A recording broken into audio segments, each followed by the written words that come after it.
Sejam bem-vindos ao Caverna do Morcego, meu nome é Fábio e depois de praticamente um mês aí jogando Gotham Knights, é hora de eu trazer as minhas considerações em relação ao jogo, fazer a resenhinha aqui.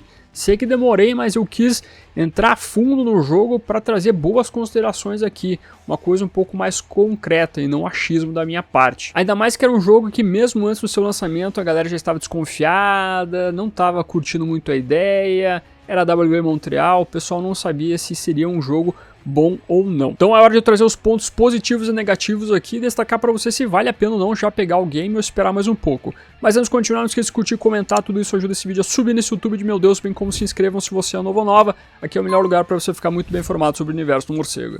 Bom, então vamos lá, meus amigos. Jogo feito pela WB Montreal, subsidiária da WB Games, que fica lá no Canadá, né? Obviamente, pelo nome você já sabe disso, que já tinha trabalhado anteriormente com o Homem-Morcego. Trabalhou, por exemplo, com o jogo Batman Arkham Origins, também um jogo que é bem divisível, tem gente que gosta pra caramba e tem gente que não gosta, por parecer uma cópia dos jogos da série Arkham pela Rocksteady. Ao mesmo tempo, a WB Montreal chegou a ajudar a Rocksteady a produzir o Arkham Knight, fez o DLC da Batgirl, por exemplo, e outros DLCs, e resolveu então fazer o seu próprio jogo da Batfamília sem amarras que envolve os projetos da Rocksteady. Ou seja, é hora então da empresa dar a tapa a cara e dizer, então vou fazer minha própria franquia aqui e não vou ficar atrelado a ninguém, e resolveu então tirar o Batman da jogada e trazer a Batfamília aqui para ser explorada, uma coisa que acabou deixando algumas pessoas desgostosas em relação ao game, porque não, precisamos de um jogo do Batman, não da Batfamília. Quem são esses personagens? Ninguém gosta deles, né? Mentira, tem muita gente que gosta da Asa Noturna, do Capuz Vermelho, da Batgirl e do Robin. O público em geral é muito atrelado ao Homem-Morcego, obviamente, uns ícones da cultura pop, mas tudo que envolve o seu lore, o seu universo com seus personagens coadjuvantes, ainda assim é muito interessante de você explorar.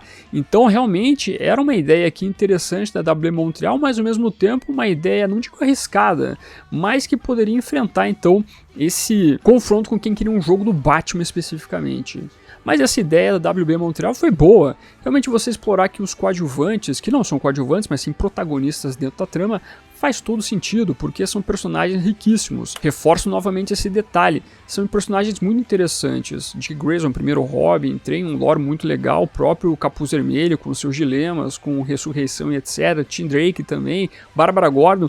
Toda a história desses personagens acaba sendo explorada dentro do game com as suas personalidades. Inclusive a gente já pode colocar um fator aqui positivo em relação ao game por completo, que é a questão da história, a maneira como a gente vai explorando o lore aqui no universo do morcego. Especialmente quando a trama aqui acaba trazendo então essas peculiaridades de cada um dos protagonistas. Você tem uma história principal aqui que você passa com os 4 personagens, né? Quando você escolhe o seu personagem, você então tem diálogos um pouco diferentes em cada momento da história, mas elas seguem basicamente o mesmo mote, onde o grande antagonista é para ser a Corte das Corujas, mas que já no começo da trama você descobre que na verdade tem a Liga das Sombras aí por trás de tudo, né? É uma coisa que eu achei interessante a maneira como eles venderam o jogo. Eles venderam como se fosse aqui o grande antagonista a Corte das Corujas.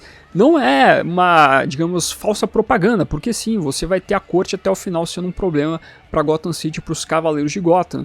Mas eu acho que o maior vilão de toda a trama acaba sendo a Liga das Sombras e tudo que você vai vendo envolvendo então este personagem, ou melhor, este grupo de vilões que é muito importante dentro da lore do Homem-Morcego. E eu gostei desse aspecto da história aqui de você trazer um embate entre a Corte das Corujas e a Liga das Sombras, que eles têm motes, não digo parecidos, mas que dentro da construção que envolve os grupos de vilões, eles têm ali algumas similaridades.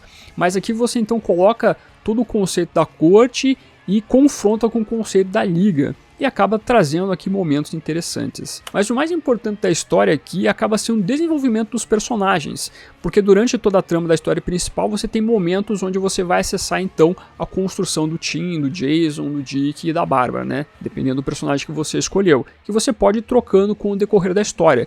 Você não escolhe um personagem e tem que ir até o fim com ele. Você pode ir trocando com o passar da trama por completo. Vai do seu coração. Eu particularmente joguei com Asa Noturna no começo ao fim na primeira jogatina. Na segunda, inclusive estou fazendo em live na twitch.tv/Caverna do Morcego, eu estou fazendo com o Tim Drake. Depois pretendo terminar com a Bárbara Gordon e depois com o Jason Todd. Isso é um ponto importante também do jogo. Você tem aqui um alto fator de replay, porque você vai querer rejogar o game tendo aí então outro personagem que você acabou não jogando, né? para ver então se há uma diferença na história durante os diálogos, se você vê algo diferente envolvendo a trama toda, e ao mesmo tempo usar aqui os confrontos, né, as batalhas com os personagens, porque cada personagem tem o seu estilo de batalha diferente. E é outro aspecto que a gente tem que entrar aqui, talvez um dos mais importantes, que é a questão da jogabilidade, que aqui você entra no empecilho envolvendo a série Arkham, né, porque a série Arkham criou um dos melhores combates possíveis dos games, na verdade, que é o Free Flow. É aquele balé especificamente, quase aí uma dança coreografada que você vai fazendo para derrotar os bandidos. Era muito satisfatório você fazer todo o combate dentro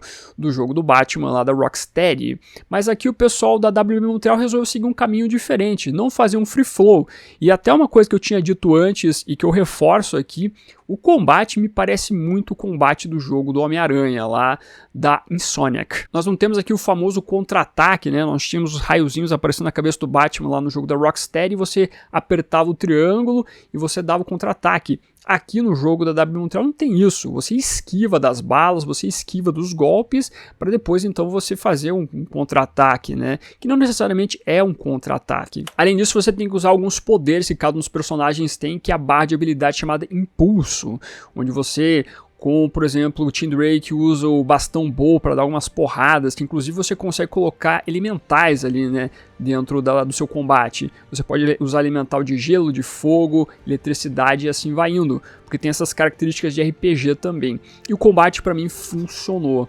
Eu sei que pode parecer ele um tanto quanto repetitivo quando você vê simplesmente o combate, mas eu me diverti com o trabalho nesse sentido. Eu me diverti fazendo os combates com o Tim, com o Dick Grayson, que são os dois personagens que eu mais joguei. Eu achei que realmente foi um diferencial bem aceitável aqui em comparação com a série Arkham, né? Eu sei que se você colocasse o Free Flow, você poderia trazer um pouco dessa jogabilidade que a galera gostou no passado, mas era importante que a WB Montreal tentar fazer algo diferente, para não ficar tão igual e não fazer tanta essa comparação.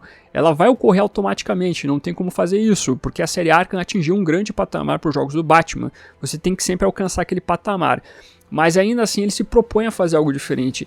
E para mim, a jogabilidade, as batalhas, elas funcionam. E mais do que isso, as batalhas aqui não são fáceis. Na minha primeira jogatina com o Asa Noturna, inclusive, que eu estou fazendo série aqui no canal, estou quase terminando, eu penei para passar de muitos momentos ali um pouco mais intensos. Não necessariamente só de chefes, e os chefes são complicados aqui, mas eu digo no sentido de combates para você chegar até o chefe durante o modo história, né? Quando você vai enfrentar a Liga das Sombras, quando você vai enfrentar a Corte das Corujas, ou os bandidos durante ali a sua jogatina dentro de Gotham City mesmo. Você não pode simplesmente ficar apertando o botão quadrado, por exemplo, no PlayStation 5 e achar que vai dar tudo certo. Não vai conseguir passar do seu objetivo, você vai morrer. E muitas vezes eu morria porque simplesmente achava que, vou ficar aqui apertando o botão, vai dar certo. Não dava, você tem que ter um mínimo de estratégia aqui.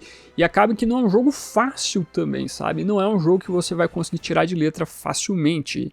Você tem que dar ali uma boa pensada de como você vai realmente usar ali os golpes dos seus personagens. Isso é um fator que eu gostei também. O desafio do jogo funciona muito bem. Além da questão de você montar o seu personagem, né, as roupas que o jogo disponibiliza, as armas e coisas nesse sentido, para você realmente conseguir então ali ultrapassar os desafios do game.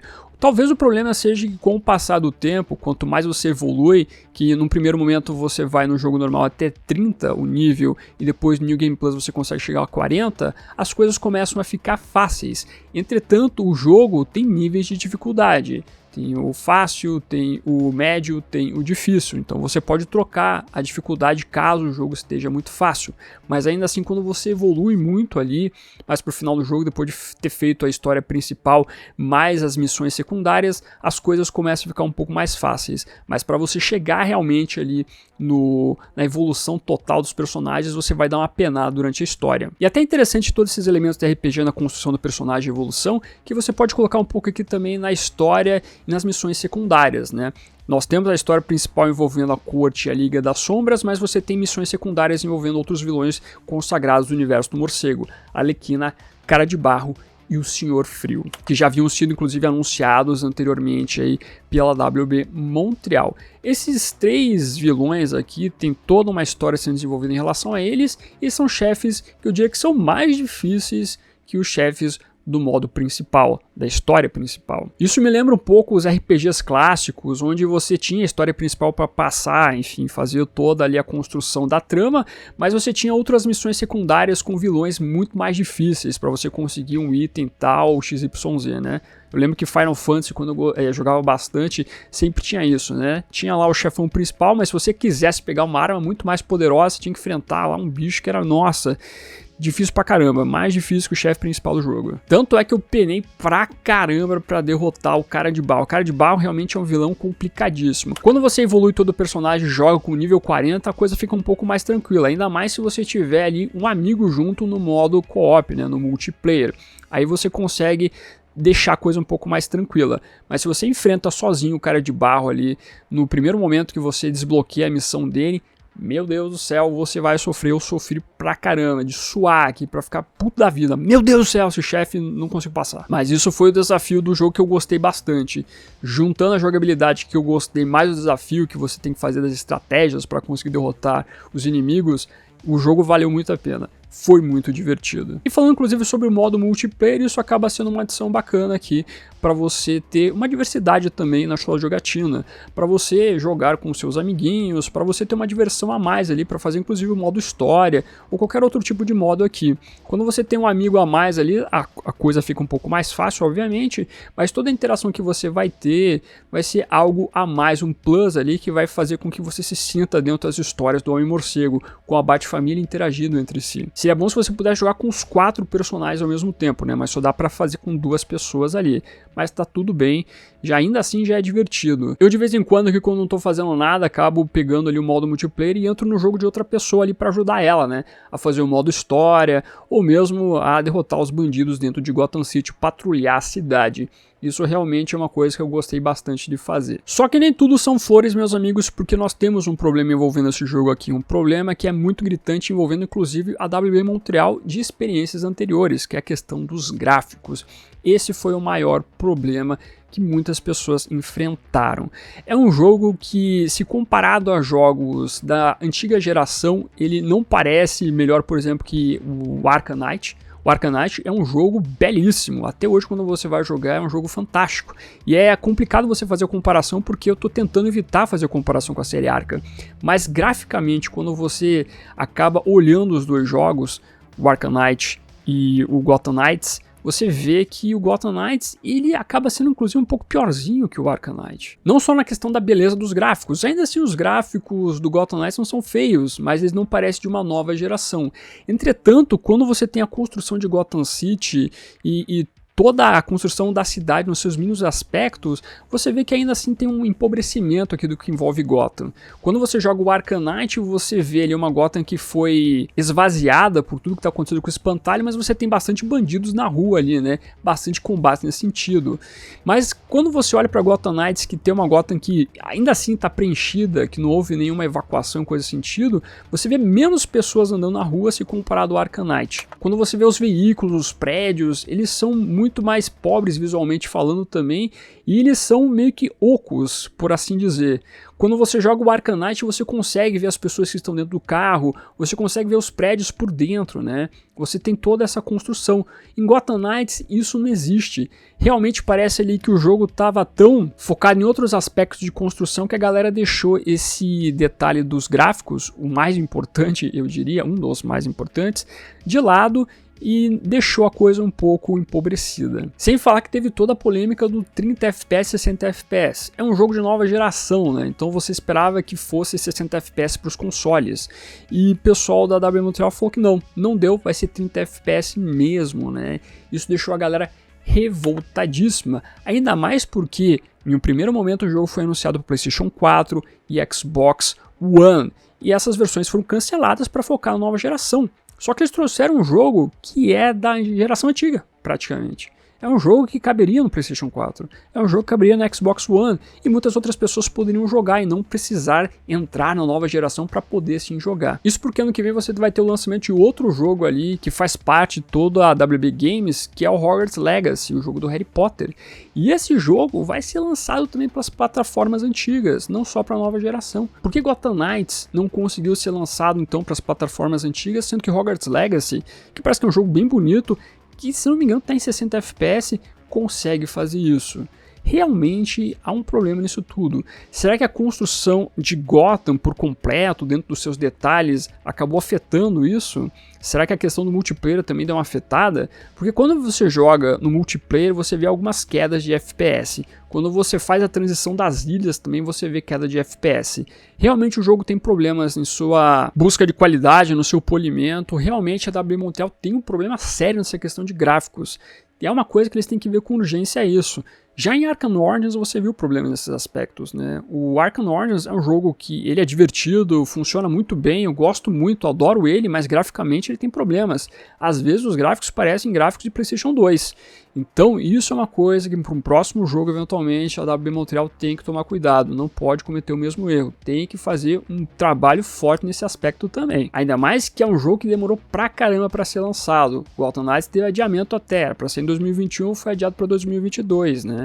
Então tem que olhar esse detalhe aí. Realmente, o maior problema de Gotham Knights são os gráficos que não parecem de uma nova geração, parece uma geração antiga, e olha que ainda assim não parece, assim, sabe, o final de uma geração, e sim parece que está no começo da geração. Então é um problema. Se tivesse sido lançado em 60 FPS, o pessoal até relevaria, até falaria, não, tudo bem, pelo menos foi em 60 FPS. Mas não teve isso, então a galera não gostou. E eu concordo, realmente essa é a parte negativa do game. Na verdade, um dos pontos negativos, porque você tem o preço também aqui, né? O preço está salgadérrimo aqui envolvendo esse jogo, ainda mais um jogo de nova geração, né? Então você não tem como adquirir da geração antiga, você precisa comprar um console novo, você precisa ter um PC da NASA aí para conseguir rodar ele. Talvez a única opção mais barata é através do Xbox Series S, a versão econômica lá da nova geração da Microsoft, que é só digital. Então você talvez consiga desconto mais para frente também, não nesse primeiro momento.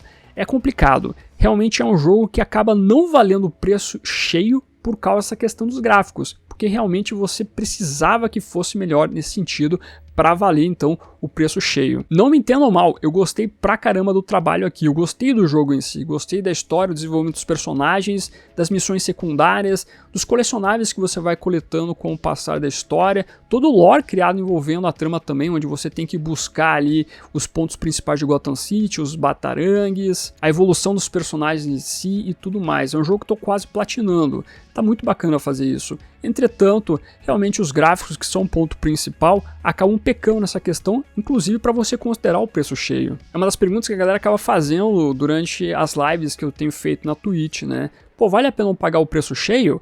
Depende. Você tem a grana sobrando aí, vai fazer diferença para ti? Se não for fazer tanta diferença, assim, estiver tranquilo para você, olha, com certeza você vai se divertir. Se você é fã do universo do morcego, se você é fã do Batman, você vai curtir o trabalho, não tenha dúvida disso. Mas agora, você vai ter que relevar realmente essa questão dos gráficos, você vai relevar toda a construção que envolve Gotham City aqui nos seus mínimos detalhes. É uma Gotham City que ela tem detalhes, que ela tem uma certa riqueza, mas não tanto se comparado a outras versões de outros jogos aí que mostram uma riqueza muito maior, uma riqueza de detalhes muitíssimo maior. É claro que hoje em dia na indústria dos games a gente vê as empresas lançarem o game capado até, mas que com o passar do tempo eles vão lançando as versões um pouco mais completa com as atualizações. Isso tem acontecido bastante aí com a WB Montreal, eles têm atualizado semanalmente praticamente o game aí para trazer correções de bugs. Eu não enfrentei tanto bug assim durante o jogo, tá? Foi um pouco mais tranquilo se comparado ao Arkham Origins. Mas tem alguns bugs que acabam sendo um pouco irritantes, né? Mas nada que vai atrapalhar tanto assim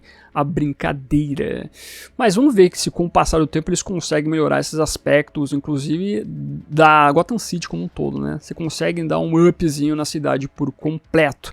Nós teremos lançamento de outro modo mais para frente, que é o Heroic Assault, onde você vai poder jogar com 4 pessoas, né? Um multiplayer de 4 pessoas. Não é do modo história, mas pode ser desafios que você vai ter que fazer ali para então passar por momentos interessantes numa jogatina conjunta com outros amiguinhos. É uma maneira de você deixar o jogo ainda vivo, né, e se divertir a valer, inclusive com as evoluções que você faz do personagem. Então vamos ver como é que vai ser esse modo e ao mesmo tempo esperar para ver se vai ter DLCs envolvendo o modo história, se você vai ter alguns outros aspectos, outros personagens que possam ser inseridos para você jogar, quem sabe. Então, enfim, é um jogo que pode ter um pouco mais de sobrevida caso a WB Montreal queira investir. Eu torço para que a empresa ainda faça outros jogos aí, né, com inclusive a DC, e que possa melhorar esses outros aspectos, né. Realmente eles precisam ver aí com um pouco mais de carinho essa parte gráfica. Mas se eles seguirem melhorando esse aspecto e juntarem toda a diversão, o desafio, tudo que eles fazem, eles vão conseguir fazer um grande game aí que realmente vai encantar a galera do começo ao fim. Então, no final das contas, esse jogo não é um desperdício, não é o pior jogo que eu já vi envolvendo o Batman, não é um jogo excelente, não é um jogo tipo Arkham City, assim, onde você fala, pô, esse jogo é perfeito do começo ao fim, mas ao mesmo tempo é um jogo que você vai se divertir, é um jogo bem agradável. É um jogo que você vai ser conquistado caso você goste do universo do morcego. Então, dentro disso tudo, para Gotham Knights, eu vou dar aqui a minha nota 3,5 de 5. Né? É um jogo que tem os seus problemas, é um jogo que precisa ver alguns detalhes ali, mas ao mesmo tempo não é de jogar fora. Você vai se divertir sim, não tenha dúvida. Quero saber de você, se você já jogou o game, se você gostou ou não gostou, se você tá afim de jogar ele, vai esperar um pouquinho mais pra frente para pegar, mas quer jogar. E além disso, dê uma olhadinha nos outros vídeos do canal, como por exemplo a série então Gotham Knights, que eu tenho feito as histórias ali, me ferrando pra caramba para passar pelos vilões, pelos desafios, mas ao mesmo tempo indo até o fim. Aproveite e deixa um emoji de morceguinho aqui no comentário para simbolizar que você ficou até o final do vídeo. Meu muito obrigado, curta, compartilhe, se inscreva no canal se você é novo ou nova, marque o sininho para se notificar novos vídeos. Esse vai ficando por aqui. Como sempre, no final do vídeo nós temos os membros do canal, a galerinha que mantém este canalzinho aqui de pé. Agradeço demais a colaboração de vocês, bem como de você que faz suas compras através dos links da Panini, Amazon, Magazine Luiza, Submarino e assim por diante. Meu muito obrigado como sempre, e se você está chegando agora e quiser ajudar o canal, os links estarão na descrição. Aproveita que você tá aí, meu amiguinho, dá uma olhadinha no vídeo que está aparecendo agora. É um vídeo que vale seu clique. Agradeço a sua companhia, até a próxima e fui.